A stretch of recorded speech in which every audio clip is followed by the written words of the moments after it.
Item ಯಾವುದೇ ಇರಲಿ try ಮಾಡಿ ಆಚಿ ಚಿಕನ್ ಮಸಾಲಾ.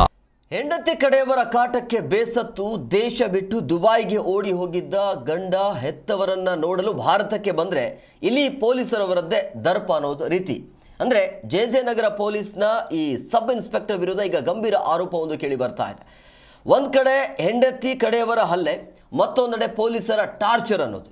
ಮಗದೊಂದೆಡೆ ಆಸ್ಪತ್ರೆ ಸಿಬ್ಬಂದಿಯ ನಿರ್ಲಕ್ಷ್ಯ ಅಂತ ಹೇಳಲಾಗ್ತಾ ಇದೆ. ಅಂದರೆ ಒಂದು ವರದಕ್ಷಿಣೆಯ ಕೇಸನ ಒಂದು ಹೆಸರಲ್ಲಿ ಯುವಕನ ಕುಟುಂಬಕ್ಕೆ ಆಗ್ತಾ ಇರುವಂತಹ ಅನ್ಯಾಯ ಆದರೂ ಎಂಥದ್ದು ಅಂತ ನಿಜವಾಗ್ಲೂ ಕೂಡ ನೀವು ಬೇಸರವನ್ನಗೊಳ್ತೀರಿ. ಈ ಒಂದು ಪ್ರಕರಣ ನೋಡ್ತಾ ಇದ್ರೆ ಮೂರು ಕಡೆಯಿಂದ ಈತನಿಗೆ ಟಾರ್ಚರ್ ಇತ್ತು ಅನ್ನುವಂಥ ಶಂಕೆ. ಅದರ ಒಂದು ವರದಿ ನಿಮ್ಮ ಮುಂದೆ.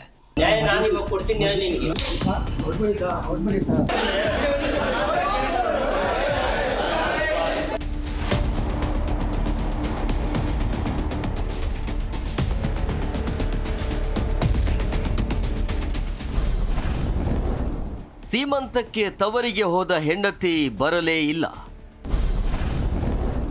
ಕರೆಯಲು ಹೋದ ಗಂಡನಿಗೆ ಹಾಕಿದ್ಲಂತೆ ಡೌರಿ ಕೇಸ್. ಎಸ್, 3 ವರ್ಷಗಳ ಹಿಂದೆ ಬರ್ಕತ್ ಪಾಷಾ ಮತ್ತು ಮಿಸ್ಬಾ ಸುಲ್ತಾನ್ ಎಂಬುವರ ಮದುವೆ ಸಡಗರದಿಂದ ನಡೆದಿತ್ತು. ಸೀಮಂತಕ್ಕೆ ಹೋಗಿದ್ದ ಹೆಂಡತಿಯನ್ನ ವಾಪಸ್ ಕರೆತರಲು ಹೋದ ಗಂಡ ಬರ್ಕತ್ ಪಾಷನಿಗೆ ಅಲ್ಲಿ ಶಾಕ್ ಆದಿತ್ತು.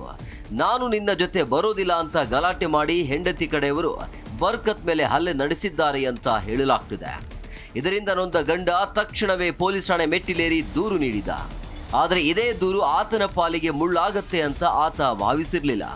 ಹೆಂಡತಿ ಕಡೆಯವರು ಗಂಡನನ್ನ ಹೊಡೆಸಲು ಸ್ಕೆಚ್ ಹಾಕಿ ದಾರಿಯಲ್ಲಿ ಹೋಗುವಾಗ ಹಲವಾರು ಬಾರಿ ಅಪರಿಚಿತರಿಂದ ಅಟ್ಯಾಕ್ ಮಾಡಿಸಿದ್ದಾರೆ ಅನ್ನೋ ಗಂಭೀರ ಆರೋಪ ಈಗ ಕೇಳಿ ಬಂದಿದೆ. ಕಟ್ಕೊಂಡು ನಿಂತಿನ್ ಬಿಟ್ಬಿಟ್ಟು ಹೋಗಿ ಇಲ್ಲಿ ಜಗಳಾಡ್ತಾವೆ. ಗಂಡಸೆ ತಾನೆ ಮಗ ಹುಡ್ಸಿದ್ಯಾ? ಮಗ ಹುಡ್ಸಿದ್ಯಾ ಹೇಳ್ಬಿಟ್ಟು ಹೋಗ. ಏನೇನು ನ್ಯಾಯ? ನಾನು ಇವಾಗ ಕೊಡ್ತೀನಿ ನ್ಯಾಯ ನಿನಗೆ. ನಾನು ಇವಾಗ ನ್ಯಾಯ ಕೊಡ್ತೀನಿ ನಿನಗೆ.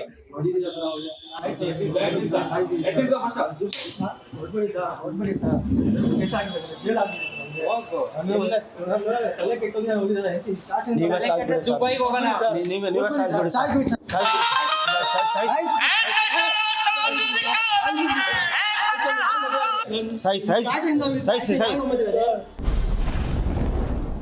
ದೇಶ ಬಿಟ್ಟಿದ್ದ ಗಂಡ ಖಾಕಿ ದರ್ಪಕ್ಕೆ ಬೆಚ್ಚಿದ ಕುಟುಂಬ.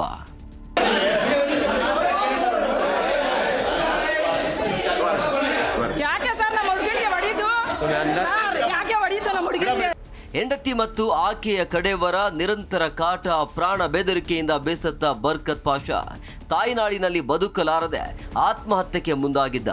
ಕೊನೆಗೆ ಹೇಗೋ ಪ್ರಾಣ ಉಳಿಸಿಕೊಂಡು ಭಯದಿಂದಲೇ ದುಬೈಗೆ ಪಲಾಯನ ಮಾಡಿದ. ಮಗ ಕಣ್ಣೆದುರಿಲ್ಲದೆ ಹೆತ್ತ ಪೋಷಕರು ದಿನನಿತ್ಯ ಕಣ್ಣೀರಲ್ಲಿ ಕೈ ತೊಳೆಯುತ್ತಿದ್ರು.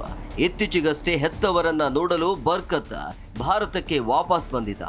ಆದರೆ ಮಗ ಬಂದ ವಿಷಯ ತಿಳಿದ ಬೆಂಗಳೂರಿನ ಜೆ ನಗರ PSI ಹೇಮಂತ್ ಆತನನ್ನ ಠಾಣೆಗೆ ಕರೆಸಿಕೊಂಡಿದ್ದಾರೆ. ವಿಚಾರಣೆ ನಡೆಸುವ ನೆಪದಲ್ಲಿ ಅವಾಚ್ಯ ಶಬ್ದಗಳಿಂದ ನಿಂದಿಸಿ ಕುತ್ತಿಗೆ ಹಿಸುಕಿ ರೌಡಿಯಂತೆ ಹಲ್ಲೆ ಮಾಡಿದ್ದಾರೆ ಎಂಬ ಆರೋಪ ಕೇಳಿ ಬಂದಿದೆ. ಪೊಲೀಸರ ಈ ರೌಡಿಸಂಗೆ ಇಡೀ ಕುಟುಂಬ ಬೆಚ್ಚಿ ಬಿದ್ದಿದೆ. ಆಶ್ಚರ್ಯದ ಸಂಗತಿ ಅಂದ್ರೆ ಠಾಣೆಯಲ್ಲಿ ಹಲ್ಲೆ ನಡೆದ ಬೆನ್ನಲ್ಲೇ ಹೆಂಡತಿ ಮಿಸ್ಬಾ ಸುಲ್ತಾನ್ ಗಂಡನ ವಿರುದ್ಧ ಡೌರಿ ಕೇಸ್ ದಾಖಲಿಸಿದ್ದಾಳೆ. ಅವರು ಹೆಂಡತಿಗೆ ನನ್ನ ಇಷ್ಟ ಅಲ್ಲ ಅಂತೆ. ಅವರು ಜಾಬ್ಗೆ ಹೋಗ್ತಾ ಇದ್ದೆ MG ರೋಡ್ಗೆ. ಅವ್ರ ಅಮ್ಮ ಅಪ್ಪ ಕೇಳಿಲ್ಲ ಅಂತೆ. ಮದುವೆ ಮಾಡಿಬಿಟ್ಟು ಇದಕ್ಕೆ ನನ್ನ ಇಷ್ಟ ಇಲ್ಲ ಅಂತ ಇದು ಮಾಡ್ತಾರೋದು. ನನ್ನ ಮೇಲೆ ತುಂಬ ಟಾರ್ಚರ್ ಮಾಡಿದ್ದು ನನಗೆ. ಅವರೇ ಕತ್ತಿಗೆ ಇದು ಮಾಡ್ಕೊಂಡು ನನ್ನ ಹತ್ರ ಎವಿಡೆನ್ಸ್ ಇದೆ. ಅವರೇ ಇದು ಮಾಡಿ ನಾನು ಹೊಡೆದಿದ್ದೀನಿ ಅಂತ ತಿಂಗ್ಳಿ ಟೈಮ್ ನಡೀತಾರಲ್ಲ ಆ ಟೈಮ್ ನಾನು ಫೋರ್ಸ್ ಮಾಡಿದ್ದೀನಿ ಅಂತ ನಮ್ಮ ಮೇಲೆ ಆರೋಪ ಹಾಕೋರೆ. 2 ವರ್ಷ ಆಯಿತು. ಗಂಡು ಮಗು ಆಯಿತು, 1 ವರ್ಷ ಗಂಡು ಮಗು ಇದೆ. ಶ್ರೀಮಂತ ಮಾಡಿ ಹೋಗಿದ್ದು ಮನೆಗೆ ಮದುವೆ ಮಾಡ್ಕೊಂಡು ನಾನು ಚಂದ್ರಗಢ ಮನೆಗೆ ಕರ್ಕೊಂಡು ಬಂದಿದ್ವಿ. ಶ್ರೀಮಂತ ಮಾಡ್ಕೊಂಡು ಹೋಗಿರೋದು 5 ತಿಂಗಳು ಇದ್ದೀನಿ ಮನೆಯಲ್ಲಿ ಅಷ್ಟೇ. ಹೋಗಿ ತಿರ್ಗಾ ಅಮ್ಮ ಬರಲೇ ಇಲ್ಲ.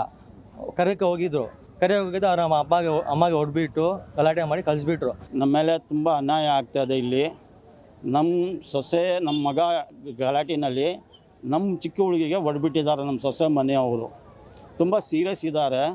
ಸೀರಿಯಸ್ ಇದ್ರೂ ವಾಣಿ ಗ್ಲಾಸ್ನಲ್ಲಿ ಡಿಸ್ಚಾರ್ಜ್ ಮಾಡಿ ಮನೆಗೆ ಕಳಿಸ್ತಾ ಇದ್ದಾರೆ. ನನಗೆ ಇಲ್ಲಿ ನ್ಯಾಯ ಸಿಗ್ತಾಯಿಲ್ಲ. ಬಟ್ ಏನಂದರೆ ಇನ್ನೊಂದು ಗಂಡ ಹೆಂಡತಿ ಜಗಳನಲ್ಲಿ ಪೊಲೀಸರು ಸಂಪೂರ್ಣವಾಗಿ ಹೆಂಡತಿ ಮಿಸ್ಬಾ ಸುಲ್ತಾಳ ಪರವಾಗಿ ನಿಂತು ದರ್ಪ ತೋರುತ್ತಿದ್ದಾರೆ ಅನ್ನೋದು ಸಂತ್ರಸ್ತರ ಅಳಲು. ಇಷ್ಟಕ್ಕೆ ನಿಲ್ಲದ ಹೆಂಡತಿ ಕಡೆಯವರ ದೌರ್ಜನ್ಯ ಮೊನ್ನೆ ಬರ್ಕತ್ ಸಹೋದರಿಯ ಮೇಲಿನ ಹಲ್ಲೆಯವರೆಗೂ ಬಂದು ನಿಂತಿದೆ. ಬರ್ಕತ್ ಮನೆ ಬಳಿ ಹೋಗಿ ಗಲಾಟೆ ಮಾಡಿ ಆತನ ಸಹೋದರಿಯನ್ನ ಮನ ಬಂದಂತೆ ಥಳಿಸಲಾಗಿದೆ. ಸದ್ಯ ಗಾಯಾಳು ಸಹೋದರಿ ವಿಕ್ಟೋರಿಯಾ ಆಸ್ಪತ್ರೆಯಲ್ಲಿ ದಾಖಲಾಗಿದ್ರು ಅಲ್ಲಿಯೂ ನೆಮ್ಮದಿ ಸಿಕ್ಕಿಲ್ಲ. ಆಸ್ಪತ್ರೆ ಸಿಬ್ಬಂದಿ ಸರಿಯಾಗಿ ಚಿಕಿತ್ಸೆ ನೀಡದೆ ಡಿಸ್ಚಾರ್ಜ್ ಮಾಡಿಕೊಂಡು ಹೋಗಿ ಅಂತ ಟಾರ್ಚರ್ ಕೊಡ್ತಿದ್ದಾರೆ ಅಂತ ಕುಟುಂಬಸ್ಥರು ಆಕ್ರೋಶವನ್ನ ಹೊರಹಾಕಿದ್ದಾರೆ. ಒಂದು ಕಡೆ ಹೆಂಡತಿಯ ಕ್ರೌರ್ಯ, ಇನ್ನೊಂದೆಡೆ ಪೊಲೀಸರ ದರ್ಪ, ಮಗದೊಂದೆಡೆ ಆಸ್ಪತ್ರೆ ಸಿಬ್ಬಂದಿಯ ನಿರ್ಲಕ್ಷ್ಯ. ಇಷ್ಟೆಲ್ಲ ಅನ್ಯಾಯ ಆಗ್ತಿದ್ರು ಜೆಜೆನಗರ ಪೊಲೀಸರು ಮಾತ್ರ ಕ್ಯಾರೆ ಎನ್ನುತ್ತಿಲ್ಲ. ಇನ್ನಾದ್ರೂ ಪೊಲೀಸರು ಆರೋಪಿಗಳ ವಿರುದ್ಧ ಕ್ರಮ ಕೈಗೊಳ್ತಾರಾ ಕಾದು ನೋಡಬೇಕಿದೆ. Vishwanath N Harihara, Zee Kannada news, Bengaluru.